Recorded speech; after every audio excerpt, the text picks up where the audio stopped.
आदाब। साहित्य मोड़ इस YouTube चैनल पर आप सभी का स्वागत है। मैं लीना अभय चौधरी आपके सामने प्रस्तुत कर रही हूँ सादत हसन मंटो लिखित कहानी फोभाबाई।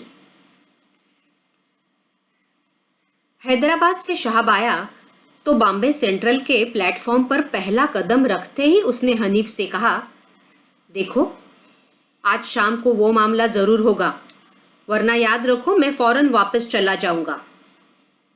हनीफ को मालूम था कि वो मामला क्या है। शाम को उसने टैक्सी ली, शाहब को साथ लिया, ग्रैंड रोड के नाके पर एक दल्लाल को बुलाया और उससे कहा, मेरे दोस्त हैदराबाद से आए हैं, उनके लिए एक अच्छी सी मुसलमान छोकरी चाहिए। मुसलमान? दल्लाल ने बीड़ी को चूसा। अच्छा चलिए, ये कहकर वह टैक्सी की अगली नशिस्त पर बैठ गया और उसने ड्राइवर से कुछ कहा। टैक्सी स्टार्ट हुई और मुख्तलिफ बाजारों से होती हुई फोर्जट स्ट्रीट की साथ वाली गली में दाखिल हुई। यह गली एक पहाड़ी पर थी, बहुत ऊंचान थी। शाहब और हनीफ दोनों खामोश बैठे रहे। रास्ते में दल्लाल ने उस लड़की की बहुत तारीफ की। उसने कहा था, बड़े अच्छे खानदान की लड़की है, स्पेशल तौर पर आपके लिए निकाल रहा हूं। थोड़ी ही देर के बाद दल्लाल नुमुदार हुआ। वो अकेला था। वो हनीफ से मुखातिब हुआ, आ रही है? पूछ रही थी कैसे आदमी है। मैंने कहा नंबर 1। 10-15 मिनट के बाद एकदम टैक्सी का पिछला बाया दरवाजा खोलकर एक औरत हनीफ के साथ बैठ गई। पिछली नशिस्त पर बैठते ही उस औरत ने ड्राइवर से कहा, चलो। हनीफ के पास ऐसी कोई जगह नहीं थी जहां वो मामला हो सकता। इसके लिए जैसे कि तय पाया था, वो डॉक्टर खान की तरफ हो लिए। डॉक्टर खान मिलिट्री हॉस्पिटल में मुतय्यन थे और हॉस्पिटल ही में उनको 2 रिहायशी कमरे मिले हुए थे। टैक्सी मिलिट्री हॉस्पिटल पहुंची। दल्लाल रास्ते में ही 100 रुपये लेकर ग्रांट रोड पर उतर गया था। रास्ते में शाहब और हनीफ उस औरत को अच्छी तरह से देख न सके थे और न उनके बीच कोई खास बातें हुई थी। शाहब ने जब अपने ठेठ हैदराबादी लहजे में उस औरत से पूछा था, आपका इसमें गिरामी, तो उस औरत ने कहा था, फोभाबाई। हनीफ सोचता रह गया, फोभाबाई, ये कैसा नाम है? डॉक्टर खान उसका इंतजार कर रहा था। सबसे पहले शाहब कमरे में दाखिल हुआ। दोनों गले मिले और दोनों ने एक दूसरे को खूब गालियां दी। डॉक्टर खान ने जब एक जवान औरत को दरवाजे में खड़े देखा तो एकदम खामोश हो गया। फिर उससे कहा, आइए आइए। उसने अपने सीने पर हाथ रखा। मैं डॉक्टर खान हूं और आप? औरत ने कहा, फोभाबाई। डॉक्टर खान ने बढ़कर उस औरत से हाथ मिलाया। आपसे मिलकर बहुत खुशी हुई। फोभाबाई मुस्कुराई, मुझे भी खुशी हुई। डॉक्टर खान ने दरवाजा बंद किया और अपने दोस्तों से कहा, आप दूसरे कमरे में चले जाइए, मुझे यहाँ पे कुछ काम करना है। शाहब ने जब फोभाबाई से कहा, चलिए, तो फोभाबाई ने डॉक्टर खान का हाथ पकड़ लिया। नहीं, आप भी तशरीफ लाइए। आप तशरीफ ले चलिए, मैं अब भी आता हूँ। डॉक्टर खान ने अपना हाथ छुड़ा लिया। शाहब, हनीफ और फोभाबाई अंदर दूसरे कमरे में चले गए। थोड़ी सी गुफ्तगू के बाद शाहब और हनीफ को ये मालूम हो गया कि फोभाबाई की जुबान मोटी है। वह सिन और शिन अदा नहीं कर सकती। सिन और शिन के बदले उसके मुंह से फे निकलती है। फिर शोभाबाई ने दोनों दोस्तों के बारे में पूछना शुरू कर दिया। वो क्या करते हैं, कहाँ रहते हैं, उम्र कितनी है, फादीफुदा है या गैर फादीफुदा, हनीफ इतने दुबले क्यों हैं, फहाब ने 2 मफनूई दांत क्यों लगवा रखे हैं, अगर वो गुफ्तखोर है तो डॉक्टर खान से इलाज क्यों नहीं करवाते, फरमाते क्यों हैं, फेर क्यों नहीं गाते। शाहब ने शोभा को कई शेर सुनाए और शोभा ने बड़े जोरों की दाद दी। फिर शोभा ने बेशुमार शेर सुनाए। बिल्कुल बेजोड़ बेतुके, जिनका सिर था ना पैर। शेर सुनाकर उसने शहाब से पूछा, फहाब फहाब, मजा आया आपको? शहाब ने जवाब दिया, बहुत। शोभा ने शर्मा कर कहा, यह फेर मेरे हैं, मुझे फायरी का बहुत शौक है। शहाब और हनीफ दोनों एक दूसरे के तरफ देखे और मुस्कुरा दिए। इसके बाद शोभा ने एक सही शेर सुनाया, कभी तो मेरे दर्द दिल की खबर ले, कभी तो मेरे दर्द दिल की खबर ले, मेरे दर्द पे आफ ना होने वाले। हनीफ ये शेर कई बार सुन चुका था और शायद कहीं पढ़ भी चुका था। शोभा ने कहा, हनीफ साहब, ये फेर भी मेरा है। हनीफ ने भी खूब दाद दी, माशाअल्लाह, आप तो कमाल करते हैं। शोभा चौंकी, माफ कीजिएगा, मेरी जुबान में तो कुछ खराबी है, लेकिन आपने क्यों माशाअल्लाह के बदले माशाअल्लाह कहा? हनीफ शहाब दोनों बेइख्तियार हंस पड़े। शोभा भी हंसने लगी। इतने में डॉक्टर खान आ गए। उसने अंदर दाखिल होते ही शोभा से कहा, क्यों जनाब, इतनी हंसी किस बात पर आ रही है? ज्यादा हंसने के बायस शोभा के आंखों में आंसू आ गए थे। उसने रुमाल से आंसू पोंछे और डॉक्टर खान से कहा, एक ऐसी बात हुई कि हम सब हंस पड़े। डॉक्टर खान ने भी हंसना शुरू कर दिया। फिर शेरो शायरी शुरू हो गई। शोभा ने लंबी लंबी 4 बेतुकी गजलें सुनाई और सबने दाद दी। अब शहाब उकता गया था। वो मामला चाहता था। शोभा ने मुस्कुराकर शहाब की तरफ देखा, मैं सारी रात आपके फाफ हूं। शहाब का तकद्दुर दूर हो गया। हनीफ थोड़ी देर और बैठा, फिर रुखसत लेके चला आया। दूसरे रोज सुबह 9 बजे के करीब शहाब आया और उसने रात की बात सुनाई। अजीबोगरीब औरत है ये फोबाबाई। रात कहने लगी कि वो एक लकड़ी वाले सेठ की दाश्ता थी। सेठ ने उसे एक फिल्म कंपनी खोल दी थी। चेकों पर भी उसी के दस्तखत होते थे। सेठ ने उसे एक मोटार ले दी थी जो अब तक मौजूद है। बहुत से नौकर चाकर थे। लकड़ी वाला सेठ उससे बेहद मोहब्बत करता था। हनीफ ने पूछा, लकड़ी वाला सेठ अब कहाँ है? शहाब ने जवाब दिया, दूसरी दुनिया में टाल खोले बैठा है। खूब है औरत है ये फोबाबाई। जमकर मामला हुआ। मैं सोने लगा तो वो दूसरे कमरे में डॉक्टर खान के साथ लेट गई। सुबह 5 बजे डॉक्टर खान ने कहा, शोभा, सुबह हो रही है, अब जाओ। शोभा ने कहा, अच्छा, मैं जाती हूँ, लेकिन मेरे ये जेवर तुम अपने पास रख लो। मैं अकेली इनके साथ बाहर नहीं निकलती। और वो चली गई। हाँ, चली गई, ये कहकर कि वो किसी रोज आकर अपने जेवर वापस ले जाएगी। शाम को दोनों दोस्त डॉक्टर खान से मिले। जेवर डॉक्टर खान के पास महफूज थे। डॉक्टर खान ने कहा, मेरा ख्याल है शोभा किसी दिमागी सदमे का शिकार है।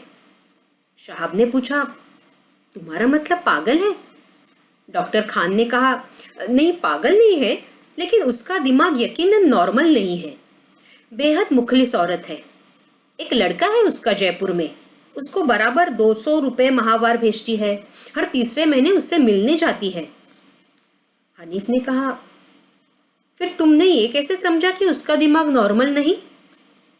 डॉक्टर खान ने जवाब दिया, भाई, ये मेरा ख्याल है। नॉर्मल औरत होती तो अपने 1,500-2 हजार के जेवर एक अजनबी के पास क्यों छोड़े जाती? फिर उसको मार्फिया के इंजेक्शन लेने की भी आदत है। शहाब ने पूछा, क्या ये नशा होता है एक किस्म का? डॉक्टर ने जवाब दिया, बहुत ही खतरनाक किस्म का, शराब से भी बदतर। 1 हफ्ता गुजर गया और शोभा न आई। शहाब वापस हैदराबाद चला गया। एक दिन डॉक्टर खान जेवर लेकर हनीफ के पास पहुंचा। चलो दे आए। दोनों टैक्सी में उसी बिल्डिंग के पास पहुंच गए। हनीफ ने बिल्डिंग की तरफ इशारा किया और डॉक्टर खान से कहा, तुम जाकर तलाश करो, मैं नहीं जाऊंगा। डॉक्टर खान अकेला उस बिल्डिंग में दाखिल हो गया। उसने फ्लैट की घंटी बजाई। थोड़ी देर के बाद एक बुढ़िया ने दरवाजा खोला। डॉक्टर खान ने पूछा, शोभा बाई है? अंदर से शोभा की आवाज आई, आइए डॉक्टर साहब, आ जाइए। डॉक्टर खान अंदर दाखिल हुआ तो शोभा चादर ओढ़े लेटी हुई थी। डॉक्टर खान ने शोभा से पूछा, क्या बात है? शोभा मुस्कुराई, कुछ नहीं डॉक्टर साहब, तेल मालिश करवा रही थी। डॉक्टर खान पलंग के पास कुर्सी पर बैठ गया। उसने जेब से रुमाल में बंधे हुए जेवर निकाले और फिर रुमाल खोलकर पलंग पर रख दिए। भाई, कब तक मैं तुम्हारे इन जेवरों की हिफाजत करता रहूंगा? तुम तो ऐसे गई कि फिर हमारी तरफ का रुख तक न किया। शोभा हंसी, मुझे बहुत काम थे, लेकिन आपने क्यों तकलीफ की? मैं खुद आके ले जाती। फिर उसने बुढ़िया से कहा, चाय मंगवाओ डॉक्टर साहब के लिए। डॉक्टर खान ने कहा, नहीं, मुझे अब जाना है। कहाँ? हॉस्पिटल। टैक्सी में आए हैं आप? हाँ, बाहर खड़ी है। डॉक्टर खान ने सिर के इशारे से ही हाँ की। तो आप चलिए, मैं अब भी आती हूँ। ये कहकर शोभा ने जेवर तकिए के नीचे रख दिए और रुमाल डॉक्टर खान को दे दिया। डॉक्टर खान गली में हनीफ के पास पहुंचा तो हनीफ ने पूछा, मिल गई? डॉक्टर खान मुस्कुराया, मिल गई, आ रही है। 15-20 मिनट के बाद शोभा ने टैक्सी का दरवाजा खोला और अंदर बैठ गई। फिर डॉक्टर खान के कमरे में देर तक फिजूल किस्म की शेरबाजी होती रही। शोभा ने हिजरो विसाल और इश्क मोहब्बत के बेशुमार आमियाना आशार सुनाए और अपने नाम से मंसूब किए। डॉक्टर खान और हनीफ ने भी खूब दाद दी। बस, डॉक्टर खान और शोभा की दोस्ती हो गई। शुरू शुरू में तो वो हफ्ते में 2 बार आती थी, फिर करीब करीब हर रोज आने लगी। रात को आती और सुबह सवेरे चली जाती। बिला नागा मार्फिया का इंजेक्शन लेती। 3 महीने गुजरे तो शोभा अपने लड़के से मिलने जयपुर जाने के लिए तैयार हो गई। उसने अपनी मोटर डॉक्टर खान के हवाले कर दी कि वो उसका गैर मौजूदगी में मोटर का ध्यान रखे। डॉक्टर खान उसे स्टेशन तक छोड़ने गए। देर तक दोनों एक दूसरे से बात करते रहे। गाड़ी चलने लगी तो शोभा ने एकदम डॉक्टर खान का हाथ पकड़ के कहा, मुझे क्यों एकदम ऐसा लगा कि कुछ होने वाला है? डॉक्टर खान ने कहा, क्या होने वाला है? शोभा के चेहरे से वहशत बरसने लगी। मालूम नहीं, मेरा दिल बैठा जा रहा है। डॉक्टर खान ने उसे दम दिलासा दिया। गाड़ी चल पड़ी तो दूर तक शोभा का हाथ हिलता रहा। जयपुर से डॉक्टर खान को शोभा के 2 खत मिले कि वो खैरियत से पहुंच गई है और कि जब वो वापस आएगी तो डॉक्टर खान के लिए बहुत से तोहफे लाएगी। फिर कई दिन के बाद उसका एक पोस्ट कार्ड आया जिस पर लिखा था, मेरी अंधेरी जिंदगी में सिर्फ एक दिया था, वो कल खुदा ने बुझा दिया, भला हो उसका। डॉक्टर खान से पोस्ट कार्ड लेकर हनीफ ने ये अल्फाज पढ़े तो उसकी आंखों में आंसू आ गए। भला हो उसका में बेपनाह गम था। बहुत अरसा गुजरा मगर शोभा का कोई खत ना आया। 1 बरस बीत गया। डॉक्टर खान को शोभा का कोई पता न चला। फिर एक दिन डॉक्टर खान उस बिल्डिंग में गए जिसके सबसे निचली मंजिल के आखिरी फ्लैट पे वह रहा करती थी। फ्लैट पर अब कोई और ही काबिज था, एक दल्लाल किस्म का आदमी। डॉक्टर खान ने आखिर थक हार कर मोटर एक गैरेज में रखवा दी। एक दिन हनीफ घबराया हुआ हॉस्पिटल पहुंचा। उसका चेहरा जर्द था। डॉक्टर खान ड्यूटी पे था।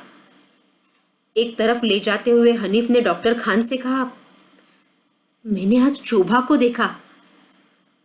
डॉक्टर खान ने हनीफ का बाजू पकड़कर एकदम पूछा, कहाँ? चौपाटी पर। मैं उसे मुश्किल से पहचान सका। वो हड्डियों का एक ढांचा है। हड्डियों का ढांचा? डॉक्टर खान की आवाज खोखला थी। हनीफ ने सर्द आह भरी, वो शोभा नहीं है। उसका साया है। आंखें अंदर की ओर धसी हुई, बाल परेशान और गर्द आलूद, यूं चल रही थी जैसे अपने आप को घसीट रही हो। मेरे पास आई और कहने लगी, मुझे 5 रुपए दो। मैं उसे पहचान न सका। मैंने पूछा, क्या करोगी 5 रुपए लेकर? तो वो बोली, मार्फिया का टीका लगवाऊंगी। एकदम मैंने गौर से उसकी तरफ देखा। उसके बालाई होठों पर जख्म का निशान मौजूद था। मैं चिल्लाया, शोभा। उसने थकी हुई वीरान आंखों से मुझे देखा और पूछा, कौन हो तुम? मैंने कहा, मैं हनीफ हूं। उसने जवाब दिया, मैं किसी हनीफ को नहीं जानती। मैंने तुम्हारा जिक्र किया। मैंने कहा, डॉक्टर खान ने तुम्हें बहुत तलाश किया है, बहुत ढूंढा है।